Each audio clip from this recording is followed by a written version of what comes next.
now. Sit back and enjoy Red Carpet Healthcare Solutions Private Practice Podcasters.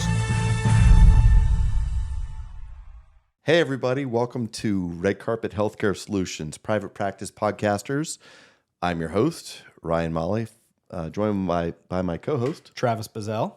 So this podcast is really focused and geared around kind of trying to promote private practice in the medical world as we're dealing with, the healthcare crisis of, all the things that are occurring with the insurance world, with, hospital employment, and just trying to provide solutions for those individuals out there that are frustrated with the current environment of healthcare and from their provider standpoint, and seeing if there's ways that we can help provide those solutions.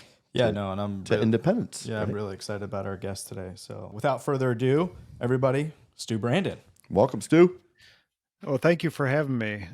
It's an honor to be on this. I've listened to all of your episodes, and Daniel Paul, I interviewed him as well. And what I love about guys like him is he is just doing something so unique. So to be included with that, and Dr. Parsons and Dr. Lombardi, it's an honor for me. Thank you. I guess, is there a downside to like your business model? Are there any orthopedic companies that you haven't been able to work with or represent? So I guess two questions. One would be, from my experience, so like we work with, so we have the DME O&P company, right? And we service health systems and patient stuff, private practice, with Dr. Molly and his partners, other specialties, spine, podiatry, whatever it might be, kind of in like an hour and a half radius outside of Erie. Can't go any further north or we're in the lake, right? So, which is kind of nice because we're on a boat normally. But, we started a couple of years ago, kind of like a consulting distributor arm where, whether it's instrumentation or hardware, just other things, that biologics, things that we've kind of gotten into, kind of exactly like organically it's just kind of like it made sense. And Dr. Molly is one of the biggest proponents of like, hey, like what else can you help me with? Like he's kind of asking me, and I'm almost kind of like backstepping, like, why didn't I think of that? Right? Like that's a really good idea. Segue into this question is being a physician advocate, being a physician partner in a physician-owned surgical hospital. Are there economical, I'm not talking service advantages because I think there's a huge service advantage to medical device brokers, but are there economical advantages to your model versus kind of the classic model out there? Yeah.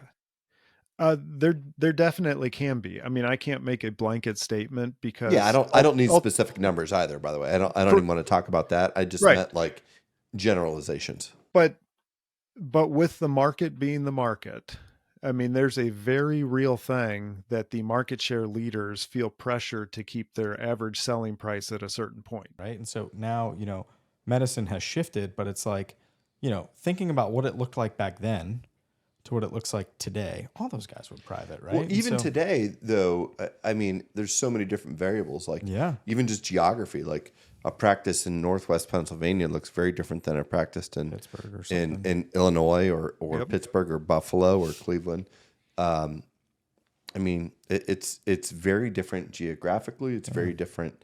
I hate to say politically, but it is from the healthcare industry. I mean, because we're in a very big UPMC and Highmark, Allegheny Health Network dominated area, which are two insurance companies that just happen to own hospitals, and they own a lot of hospitals, pretty much all the hospitals here, which if that's not a conflict of interest, I don't know what could be.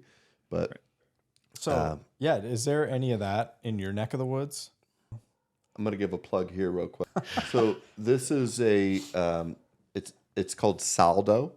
It is a Prisoner wine. It's a red blend, a 2021. I think you're going to like it, Stu. It's pretty bold for being such a young wine. It's only a couple years old, but it was good. It kind of pops off the tongue. I love the fact that it's just like a label maker label that they put on. Most wines that I buy are because it's such a cool label and it's cool artwork and this and that. Mm-hmm. I bought this for the first time because it was the opposite of that. It was so simple and it just said saldo. I'm like, what the hell is this? It looks like somebody made this in their basement.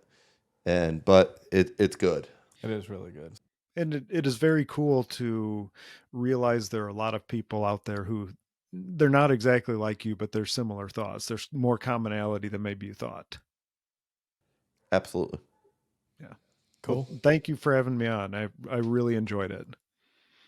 Yeah, no, thank you again. I appreciate it. And I appreciate you. Likewise, bud. All right.